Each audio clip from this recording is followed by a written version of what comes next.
kebanyakan Iran.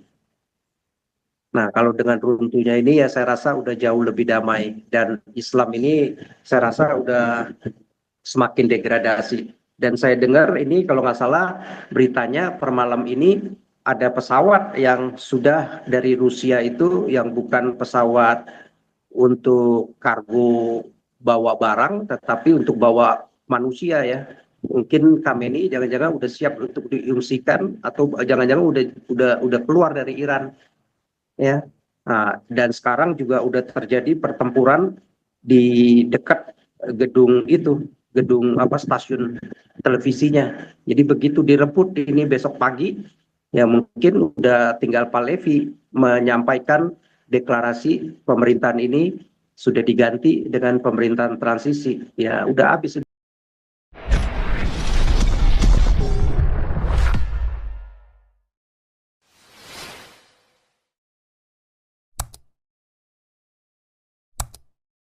Udah tidur ya.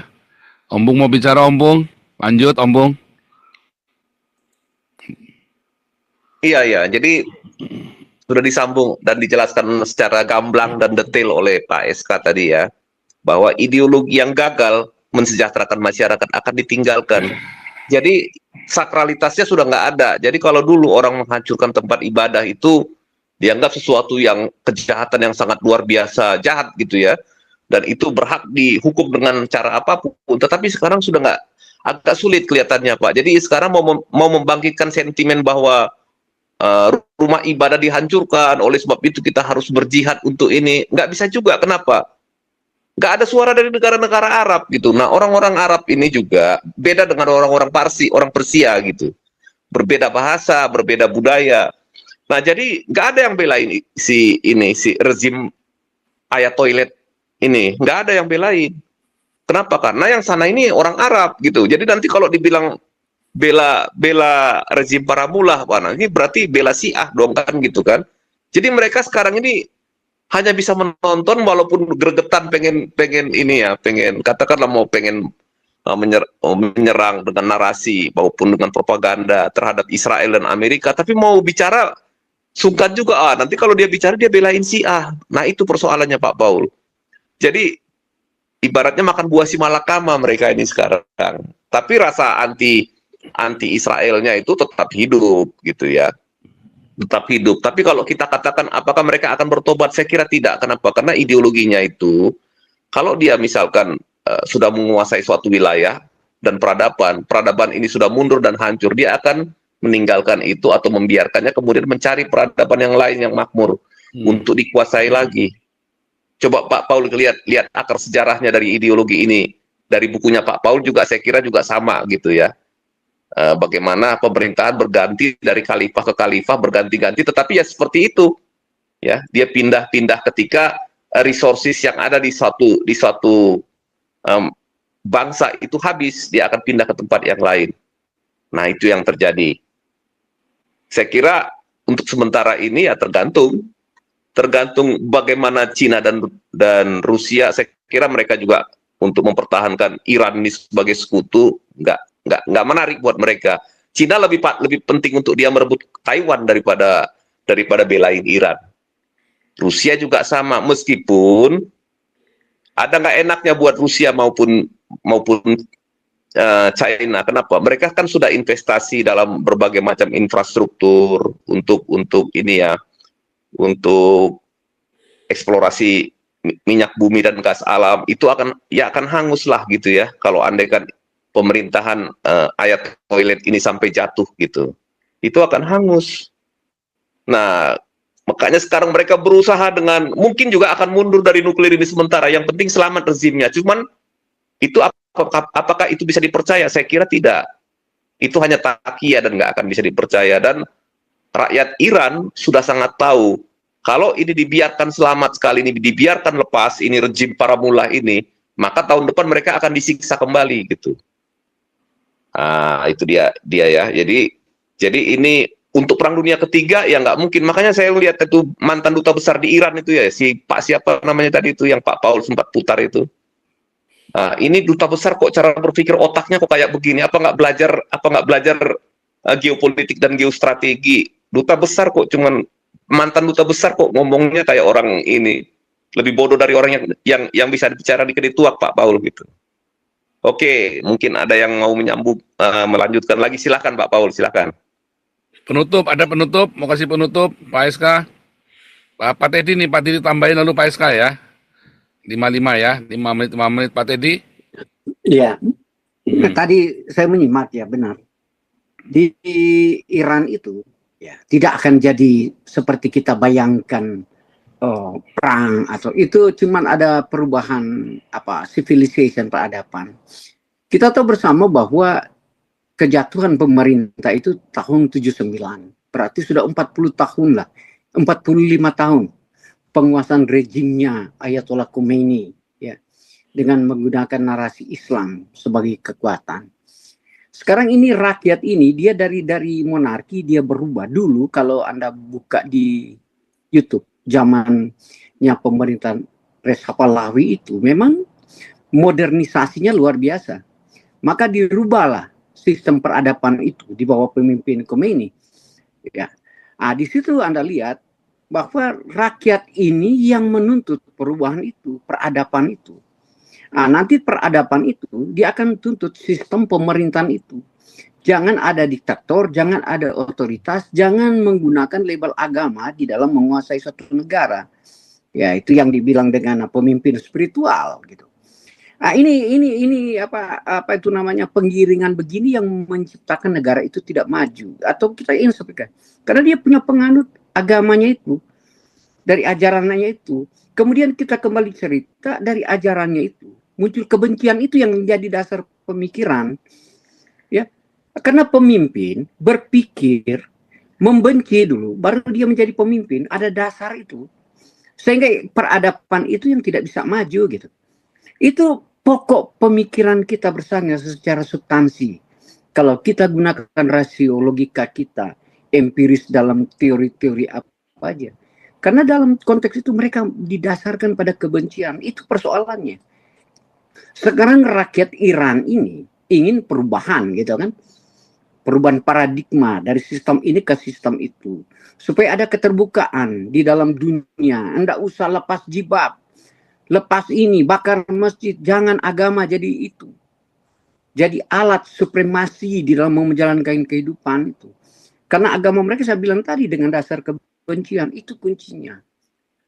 Saya senang ya kalau kita diskusi, pertama-tama kita ambil basicnya, kita ambil pijakannya, kita ambil substansinya, baru kita kembang ke atas. Tapi kalau orang berpikir selalu baik, mau melepaskan manusia dari perhambaan, yang tadi dijelaskan oleh Om Pung, kalau rakyat sejahtera, kalau rakyat makmur, si pemimpin mau makmur, tentunya rakyat akan setia kepada pemimpin. Itu kan teorinya. Atau ada pemikiran dari pemimpin untuk maju, ya. Thinking positifnya ada. Tidak ada kebencian, tidak ada iri, tidak ada dengki, tidak ada sistem mengkonflikkan. Nah, ini dasar yang harus dipegang. Karena dari dasar ini yang satu kali peradaban yang mereka pegang akan hancur. Karena basicnya dari kebencian. Tapi kalau kita berpikir dari basic cinta kasih, ya, itu peradaban tidak akan mati gitu. Karena dari konsep thinking positif. Nah, itu enak kita mulai dari situ. Nah, inilah saya bilang sikap psikologi manusia pertama. Baru kita kembangkan ke atas. Kita bicara politik, ekonomi, sosial, budaya. Tentunya tadi saya jelaskan bahwa kita juga mampu hadir dalam konteks wawasan kita gitu. Bagaimana sih makmur itu? Bagaimana sih sejahtera itu? Tadi saya jelaskan tadi, kenapa saya seperti rusa masuk kampung. Dari Indonesia datang ke Amerika, baru saya lihat peradaban Amerika. Secara ke dalam, saya tidak dulu keluar. Bagaimana pemerintah memakmurkan rakyat itu dalam segala konteks. Oleh sebab itu, saya taruhan pada teman-teman, semua mahasiswa Indonesia yang datang sekolah ke Amerika, dia akan kagum mau menyampaikan kepada ini loh Amerika. Hanya ada orang-orang tertentu terbungkus dengan ajaran sesat, dengan kebencian, maka kesesatan itu dia bawa terus. Itu dalam kitab Roma 8 itu. Karena ada kekerasan hati di dalam diri mereka. ada kekerasan secara psikologis. Sudah dilihat kemakmuran, mereka benci kemakmuran. Sudah lihat liberty, freedom, mereka benci freedom. Karena ada dasar kebencian di dalam hati. Siapa yang mengajarkan itu? Kelompok ini. Itu tadi. Hingga tadi kita bicara ke civilization. Tadi, kenapa saya bicara peradaban? Mereka tidak senang si kelompok ini.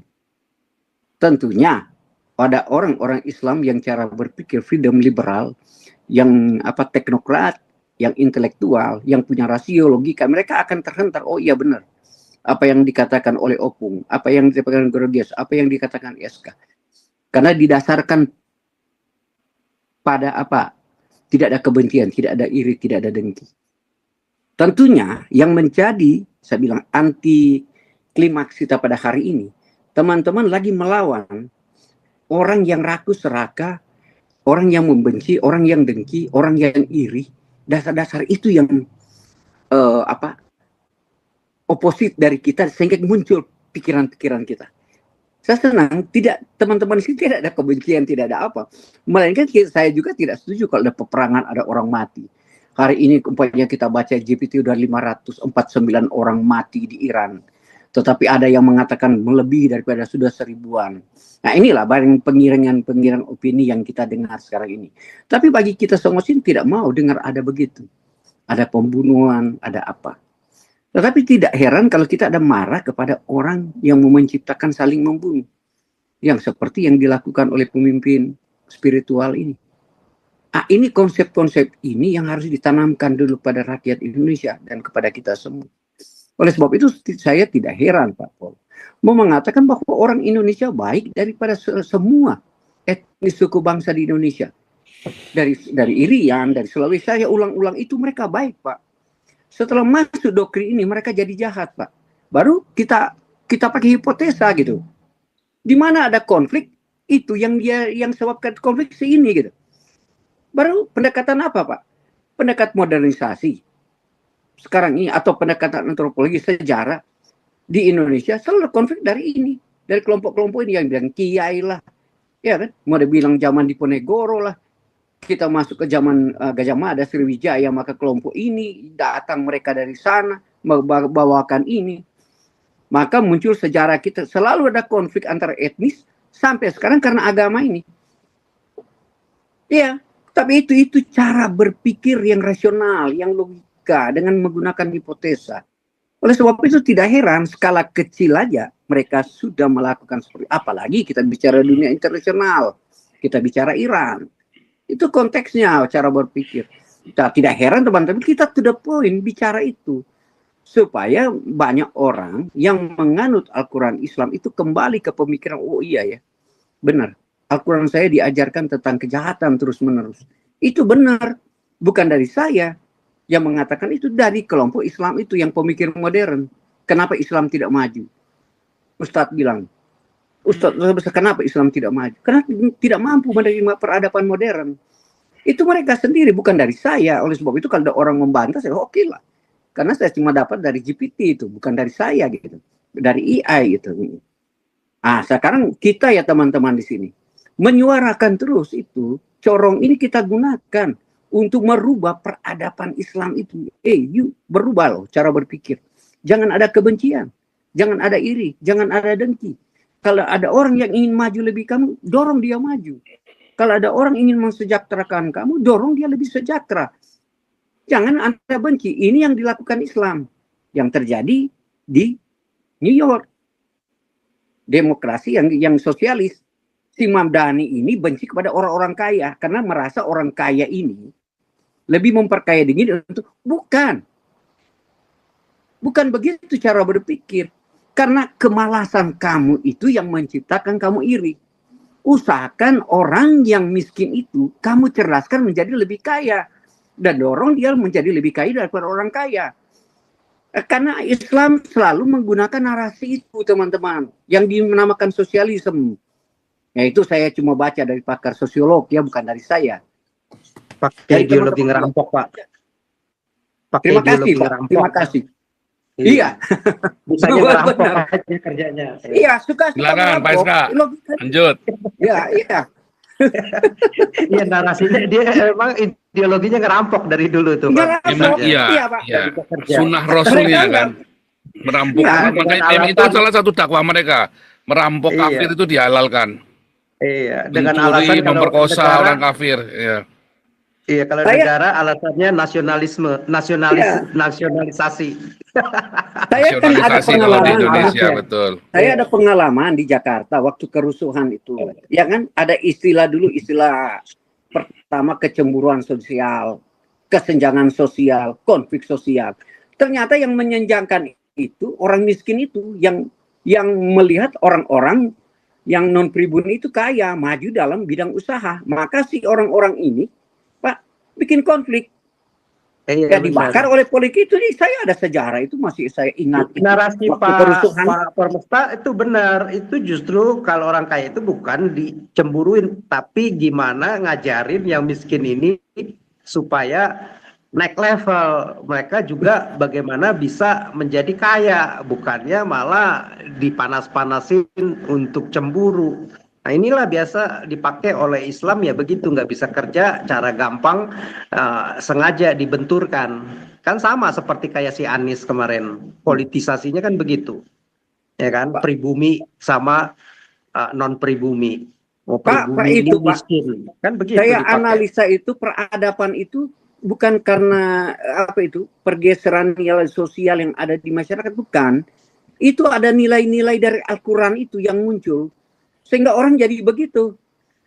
Saya perhatikan bukan karena Iya teladannya peradaban begitu Pak. itu, karena ada Teladannya dasar Al-Qurannya itu.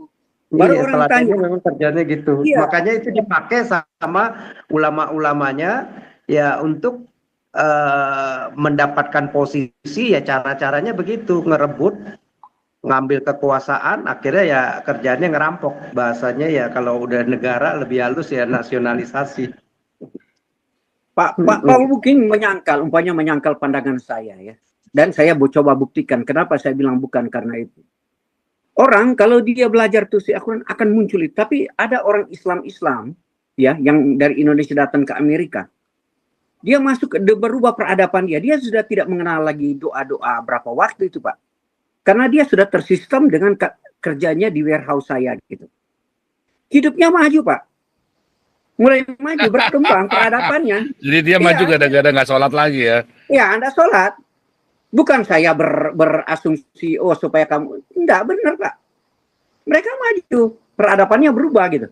Sudah tidak ada kebencian, sholat tidak ada justru iri. miskin-miskin Pak. Iya, lebih miskin. Dan IQ-nya gampang dibodohin. Sebab itu tadi saya narasi bukan karena itu. Ada yang pijakan doktrinnya itu yang membuat mereka rusak gitu.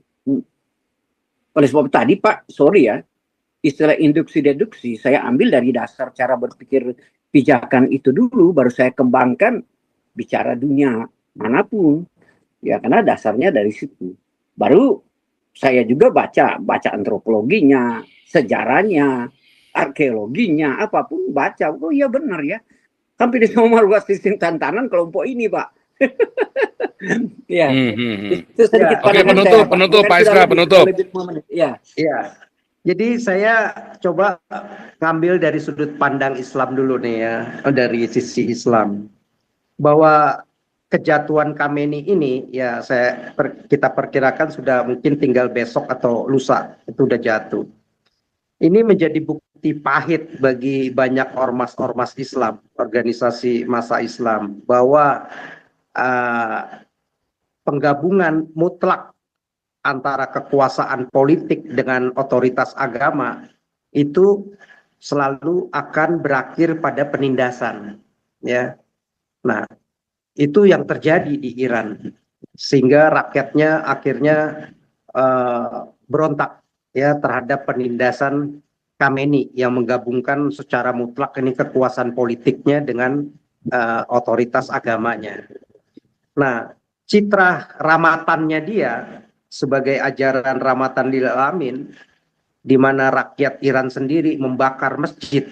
Ya, membakar masjid ini bukan karena rakyat Iran ini membenci Tuhan, tetapi karena rejim ini menjadikan masjid sebagai gedung tempat penyiksaan, terutama dilakukan oleh pasukan-pasukan basisnya ini yang pro Khamenei, ya, selain IRGC.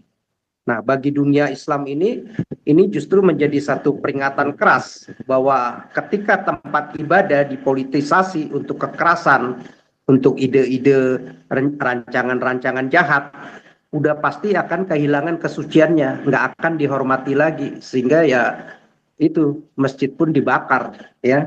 Mungkin kalau nggak dipakai masjid-masjid itu sebagai tempat penyiksaan, rancangan-rancangan kejahatan yang dilakukan oleh para ulama-ulamanya, akhirnya memerintahkan kepada pasukan-pasukan IRGC maupun pasukan basisnya yang di Iran terutama, ya mungkin nggak akan dibakar. Ya, yang ada mungkin bisa jadi dilindungi, tetapi ya karena dipakai untuk kejahatan, jadi masjid-masjid ini justru dibakar. Nah, bagaimana dengan dunia Islam di luar Iran, termasuk Indonesia? Ya, ini justru kan sebenarnya baik itu Sunni, ya, yang mengaku Sunni, yang menjadi lawan dari Syiah, itu juga tetap semuanya mengagumi Iran sebagai dengan Khamenei ini, dengan rejim Khamenei ini memerintah dari 79, kan berarti sudah hampir berapa tuh, 46 tahun ya, 46 tahun. Itu benar-benar satu negara yang sangat mandiri, begitu, ya, begitu mandiri dengan ideologi teokrasinya, ya.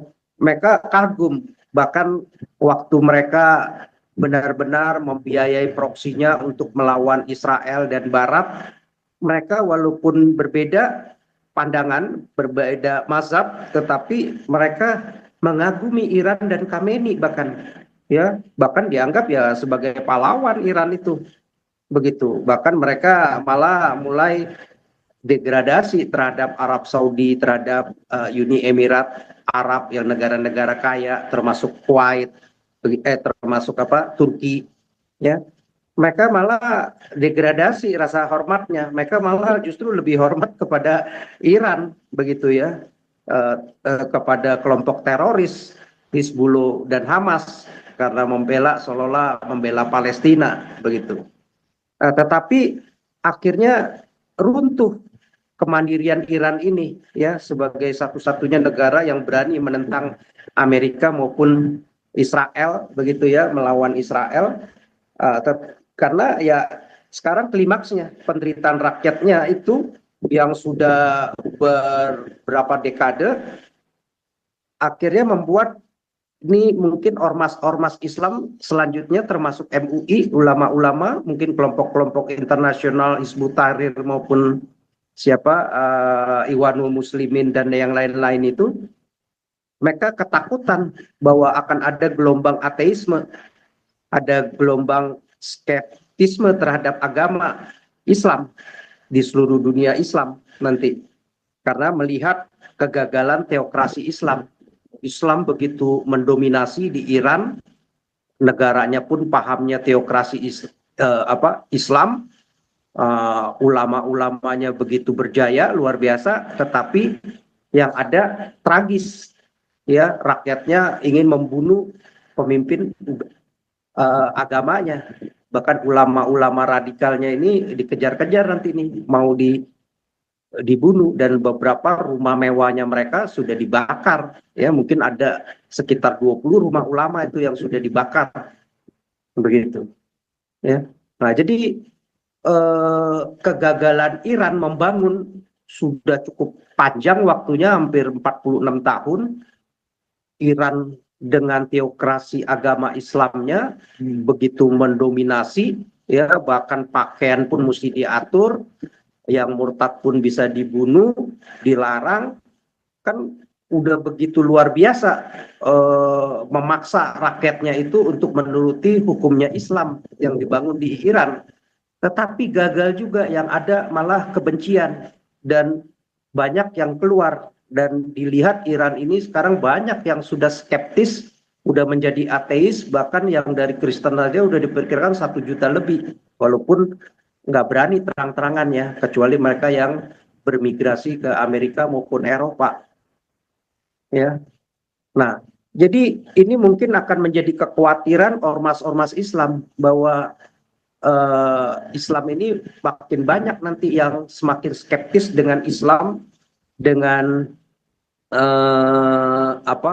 menjadi ateis atau berpindah ke agama yang lain ya, karena merasa Islam ini gagal, padahal sudah diberikan waktu yang cukup panjang untuk mendominasi, terutama di Iran ini sebagai satu-satunya negara yang mandiri ya, boleh dibilang yang tadinya cukup modern dan cukup kaya dengan sumber daya alam dan rakyatnya cukup cerdas ya, rakyat-rakyat Iran, tetapi gagal juga dengan ideologi Islam ini, sehingga membuat Islam ini mungkin nggak akan laku lagi di dunia dan makin degradasi, makin ditinggalkan. Begitu juga rakyatnya Iran, saya rasa sudah apatis ya dengan ini ya, maka mereka akan memilih Pahlavi, bentuknya ya sekuler kembali, demokrasi ya seperti Barat ya, di mana uang selama ini diperkirakan hampir 16 miliar US dollar itu tiap tahun dikeluarkan Khamenei untuk membiayai Hamas, Hizbullah, Houthi, untuk bayar tentara-tentaranya maupun mengirim senjata-senjata dan pelatihan-pelatihan. 16 miliar dolar bukan uang sedikit buat Iran ya, di mana GDP-nya juga nggak terlalu besar, jauh dibanding Israel. 16 miliar dolar berarti kan 16 triliun, 160 triliun, ya berarti itu hampir 300 triliunan. 300 triliun setiap tahun. Coba kalau dia Hamas itu 20 tahun, belum lagi Hizbullah itu sudah hampir 30 tahunan, ya 30 tahun kali 300 triliun udah hampir 10.000 triliun dihabiskan. Mestinya yang tadinya bisa memakmurkan rakyatnya, menyediakan obat-obatan, makanan-makanan bergizi, ya, sekolah, pendidikan yang bagus. Akhirnya rakyat Iran ini menderita. Mereka merasa bukan untuk Lebanon, bukan untuk Gaza, bukan untuk Yaman, ya, uang itu dibelanjakan ya untuk kepentingannya si Khamenei, mau menjadi leader dunia, menjadi khilafah dunia, terutama di Timur Tengah. Yang ada jadi kemiskinan dan penderitaan, belum lagi penderitaan dikekang hidupnya, diatur-atur semua. Wanita pun gara-gara rambut sehelai 2 rambut aja keluar bisa dimasukin penjara, diperkosa, dibunuh. Ya. Nah, dan keruntuhan Islam ini akan terekspos, saya rasa ya, dalam 1 tahun 2026 ini, bagaimana Islam itu begitu sadis, begitu kejam, bahkan satu negara yang tadinya cukup modern pun bisa berubah total jadi penindasan buat rakyatnya, sehingga rakyatnya berontak. Nah, itu yang mempermalukan Islam. Nggak ada klaim sebagai ramatan, itu nggak ada, pepesan kosong. Dan itu saya rasa akan berefek domino luar biasa ya kepada kelompok-kelompok radikal teroris, terutama Houthi. Dan ini besok pagi kalau sudah runtuh, pendanaan di stop, ya boleh dibilang 70-90% operasional dia sebulan 2 bulan ke depan mati udah. Gimana mau menggajinya? Otomatis ya mereka minta gencatan senjata, atau pada nggak ada lagi dah tentara-tentara mereka untuk menjadi teroris-teroris. Ya bisa jadi diambil lagi sama ormas-ormas yang lain, ya kecuali ada ya, tetapi ya susah. Saya rasa mungkin di Timur Tengah kelompok teroris ini ya Iran, biang keroknya itu ya kebanyakan Iran. Nah, kalau dengan runtuhnya ini ya saya rasa udah jauh lebih damai, dan Islam ini saya rasa udah semakin degradasi. Dan saya dengar ini kalau nggak salah beritanya per malam ini ada pesawat yang sudah dari Rusia itu, yang bukan pesawat untuk kargo bawa barang, tetapi untuk bawa manusia ya. Mungkin Khamenei jangan-jangan udah siap untuk diungsikan, atau jangan-jangan udah keluar dari Iran ya. Nah, dan sekarang juga udah terjadi pertempuran di dekat gedung itu, gedung stasiun televisinya. Jadi begitu direbut ini besok pagi, ya mungkin udah tinggal Pak Levi menyampaikan deklarasi pemerintahan ini sudah diganti dengan pemerintahan transisi. Ya udah habis, udah bye-bye si Khamenei. Ya itu Pak Paul, thank you. Dikit lagi Pak SK, saya mau